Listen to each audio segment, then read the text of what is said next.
Halo Rek, kembali lagi di channel YouTubeku, Caesar Wicak. Bersama aku lagi. Di video kali ini aku akan bercerita tentang pengubahan kelistrikan motor ini menjadi full wave yang tadinya standar itu half wave. Dan aku akan menunjukkan bagian apa aja yang perlu dirubah, bagian apa aja yang perlu diganti, adapun penyambungan kabel itu di mana aja. Langsung aja kita mulai untuk memperpendek durasi. Sekilas cerita aja tentang perubahan kelistrikan di motor ini yang tak lakukan. Ialah dulu aku kepingin menggunakan lampu dengan proji. Jadi dulu itu kan kalau lampu proji itu belum populer di motor, kebanyakan sih masih di mobil. Mobil-mobil mewah sih kebanyakan. Ya ada sih beberapa mobil-mobil yang biasa tapi nggak terlalu populer di motor. Terus aku coba iseng-iseng lihat di Shopee, ternyata ada lampu proji HID waktu itu. Masih belum populer bilet. Di tahun 2019 atau 2020 gitu, aku lupa, atau di bawahnya itu. Aku check out lah karena harganya nggak terlalu mahal waktu itu, sekitar 500.000 udah full set proji mangkoknya, lengkap sama lensa blue lens-nya, lengkap sama modulnya, lengkap sama lampu HID-nya. Dan kemudian aku berpikiran karena motor ini kelistrikannya masih standar, harusnya diubah menjadi kelistrikan yang lebih besar karena kan kebutuhan lampu itu listriknya juga besar, wattnya gede. Dan setelah konsultasi ke beberapa bengkel sambil menunggu lampunya datang, disarankan untuk mengubah jalur kelistrikannya menjadi full DC atau full wave istilahnya. Terus aku tanya biaya perubahannya itu karena ada ongkosnya, biaya jasa maksudnya lumayan, jadinya wis tak rubah sendiri aja. Terus aku coba cek lagi di Shopee, ternyata ada jalur jumper yang plug and play, sudah socket to socket, yang bisa diaplikasikan di motor ini menggunakan kiprok NMAX. Kemudian tak belilah, kemudian tak pasang, jadi lampunya udah datang dulu daripada soket jumpernya itu. Untuk lampu set projinya masih tak simpen, aku instalasi perkabelan dulu. Singkat cerita udah tak pakai beberapa bulan, ternyata terjadilah kendala, yaitu kiproknya jebol. Itu voltase udah di angka 17 volt ke atas, seingatku ya. Karena kan aku pakai voltmeter di situ. Udah lama aku pasang voltmeter itu. Padahal sepertinya aku beli kiprok ini ori, tapi itu bundling sama kabel jumpernya. Jadi beli kabel jumper di pilihannya itu sekalian sama kiproknya. Ini nggak tahu ya ini ori atau enggak. Kalian bisa tulis di kolom komentar. Seperti ini kiproknya. Ya kelihatan normal-normal aja sih mungkin, tapi komponen yang ada di dalam sini udah rusak. Terus kemudian karena aku tahu kayaknya kabelnya masih utuh tapi kok voltasenya tinggi, aku coba option untuk beli kiprok lagi buat percobaan aja, kiprok ini tapi yang merek Aspira lokal ya harusnya. Seperti ini tampilannya. Ini terus tak pasang, voltasenya normal. Udah berjalan beberapa bulan lagi, kemudian voltasenya nggak mau naik. Yang tertulis di sana itu 11,2 kalau nggak salah. Maksimal gas mentok itu RPM tinggi itu 12 pas. Seingat gua tuh 12,1 gitu. Terus tak cek lagi perkabelannya, jumpernya itu masih oke. Kiproknya lagi jebol. Dan kemudian setelah itu tak bawalah ke bengkel. Akhirnya setelah 2 kali percobaan kiprok ini tak bawa ke bengkel, sama orang bengkel dicek karena aku keluhkan voltasenya turun, terus tak kembalikan standar kok kayak nggak enak gitu. Karena kan aku udah rencana ganti lampu pakai proji itu, mana lampunya udah dateng kan waktu itu, cuma tak simpen dulu. Aku masih ngecek di kelistrikannya dulu, takutnya kalau langsung tak pasang lampu dengan kelistrikan yang tak pakai ini jadi rusak lampunya. Terus setelah dicek sama bengkel, ketemulah ini spoolku kebakar ternyata akibat ya mungkin kiprok, entah yang dari ini triggernya atau dari ini, walhasil rusak ini spoolku kebakar. Nggak tahu yang mana ya, kalau kalian lihat ada yang kosong katanya pokoknya. Oke, setelah itu barulah digarap sama bengkel instalasi kabelnya. Oh ya, satu lagi, itu gak hanya ngerembet ke spoolnya tok, ngerembet ke sini juga. Ini CDI original motor dari aku beli dulu second. Itu ini kemudian diganti sama mekaniknya karena dirasa CDI-nya juga mengalami error akibat nggak tahu over voltage atau low voltage waktu pengisian spoolnya kan kebakar. Nah, kemungkinan dari spool kebakar ini menjalar ke sini gitu. Terus setelah diubah sama bengkel, bayar ongkos pasangnya, bayar instalasi perkabelannya sama soket-soketnya, kemudian tak pakai sudah bertahun-tahun aman, dengan catatan si spool udah diganti sama bengkelnya. Jadi ini spool lama bawaan motor, itu udah diganti sama spool Mio katanya, karena persamaannya mirip, kayaknya harganya lebih terjangkau dikit. Jadi pasang spool tanpa ada ubahan, cuman ubahan instalasi perkabelan sama ada penambahan kabel sama penggantian kiprok ini. Lanjut ke penjelasan instalasi perkabelan full wave. Langkah pertama yang dilakukan untuk pengubahan sistem kelistrikan motor ini menjadi full wave, kiprok pastikan kiprok original, jangan yang KW-KW. Daripada nanti kejadian sesuatu hal yang nggak diinginkan, pastikan pakai original. Pasti mahal, tapi jaminannya awet.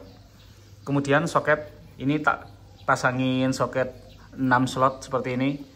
Karena kalau yang sebelumnya instalasinya nggak pakai soket 6 slot kayak gini, dia cuma sekun langsung ditancapkan ke sini. Menurutku itu sangat berbahaya karena bisa saling bersentuhan kan antar kabel. Jadi tak pasang ini. Untuk instalasi perkabelannya gini, aku gak bisa jelasin secara detail karena aku bukan mekanik listrikan ya. Jadi ini sesuai yang mekanik sebelumnya masang. Jadi kayak gini, ini bawaan motor warna merah, ada 2, warna hitam sama warna putih. Nah, kabel yang tak tambahi adalah kabel warna abu-abu ini. Sama kabel warna hitam di ujung sebelah kanan yang ini. Ini gede kabelnya. Karena ini kabel arus utama yang dialirkan dari spool. Diambilnya dari bawah sana. Oke, yang tak tambahkan aku bisa jelasin soalnya ini kan bukan bawaan motor. Jadi yang abu-abu ini itu disalurkan langsung ke sini. Ke kabel coklat. Bisa dijumper dari sini. Kalau aku tak sambungkan di tengah sini, karena kan kabel bodi ini sudah tak bongkar semua, sudah tak kulitin semua, tak tata ulang, tak sambung di tempat-tempat yang sekiranya nggak berbahaya, nggak beresiko untuk korslet atau apa.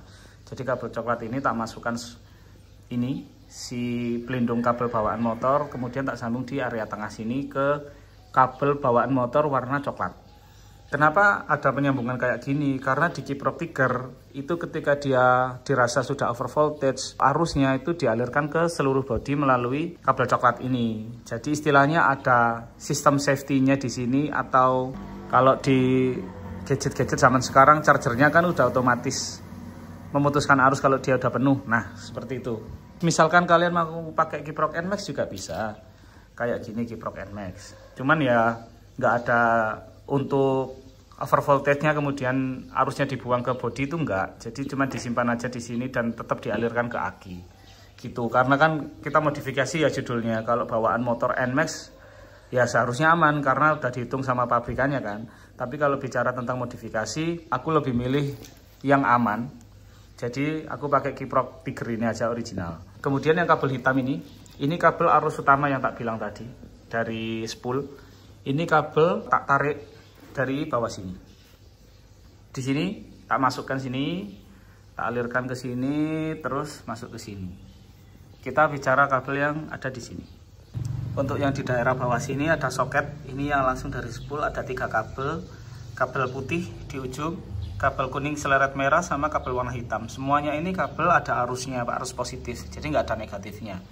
Kemudian dialirkan ke sistem kelistrikan motor itu melalui kabel putih ini. Sama sebetulnya kabelnya, cuman yang dipakai dari kabel original itu yang putih ini. Ini nggak tahu aku jalurnya kemana, harusnya ke kelistrikan motor. Kemudian yang kabel kuning seleret merah ini dilepas. Sebetulnya bisa disimpan aja di kalian solasi, terus kalian simpan di dalam sini. Kalau aku tak lepas. Ini kabel originalnya kayak gini, udah banyak sambungan-sambungan. Dan ciri khas kabel original ketika ada sambungannya ini, ada kayak solasi warna biru, ini ciri khas kabel original yang ada di bawaan motor. Jadi kabel ini tak lepas karena kan aku tadi udah bilang ini sudah tak bongkar semua untuk perkabelannya, tak kulitin. Jadi sekalian ini tak lepas juga.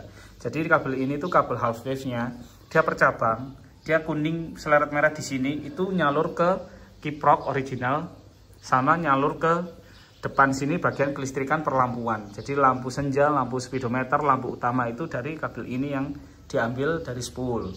Kemudian kabel yang hitam besar ini, kelihatan nggak ya? Nah, kabel hitam ini aku beli kabel baru dengan ukuran yang agak besar. Itu langsung dialirkan ke yang soket sebelah sini. Nih. Kabel original bawaan juga warna hitam, agak kecil, ukurannya sama kayak gini. Itu tak simpen, nggak tak buang, tak simpen aja, tak sembunyikan, tak solasi di dalam sini. Untuk perubahan kelistrikannya sebetulnya cuma itu aja. Untuk yang area kiprok sama ini. Dan gimana lampu depan, lampu senja, lampu speedometer itu bisa nyala. Itu diambilkan dari kabel coklat juga.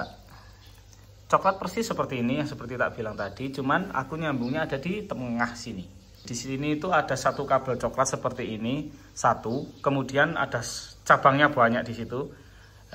Terus tak sambung aja, tak tambahin cabangnya di situ pakai kabel warna merah. Ini kabel utama untuk menunjang kelistrikan motorku, terutama di perlampuannya. Ini nih. Aku ini pakai kabel yang ukurannya lumayan besar ya, supaya nggak panas kabelnya kalau dikasih beban berat. Nyambungnya dari tengah sini, kemudian tak keluarkan ke sini, terus masuk ke soket perlampuan ini. Ini kan ada soketnya di sini tuh, yang kemarin tak jelaskan waktu video instalasi biletnya. Dan seperti itu gambaran instalasi perkabelannya. Dan untuk kabel utama di lampu bilet yang masuk ke modul bibutnya yang ada di sebelah sini nih, ini ada modulnya nih. Nah, itu ini nyambungnya juga sama dari kabel warna coklat, cuman tak sambung dari dalam sini biar aman aja, biar nggak kelihatan ada rubahan sedikit pun di area luar. Jadi mainnya ada di dalam sini, ubahan-ubahan sambungan-sambungan perkabelannya ada di dalam sini, udah tak solasi ulang. Ini masuk ke sikring, terus kemudian masuk ke relay, ada di dalam sana relaynya. Ini nih relay. Ini relay untuk lampu biletnya. Sepertinya untuk perubahan perkabelan sama penyambungan perkabelan sama spare part yang perlu diganti itu apa aja sudah tak ceritakan, sama ada kendala-kendala apa aja kan udah tak ceritakan. Sekian dulu di videoku kali ini. Cesar Wicak undur diri. Bye.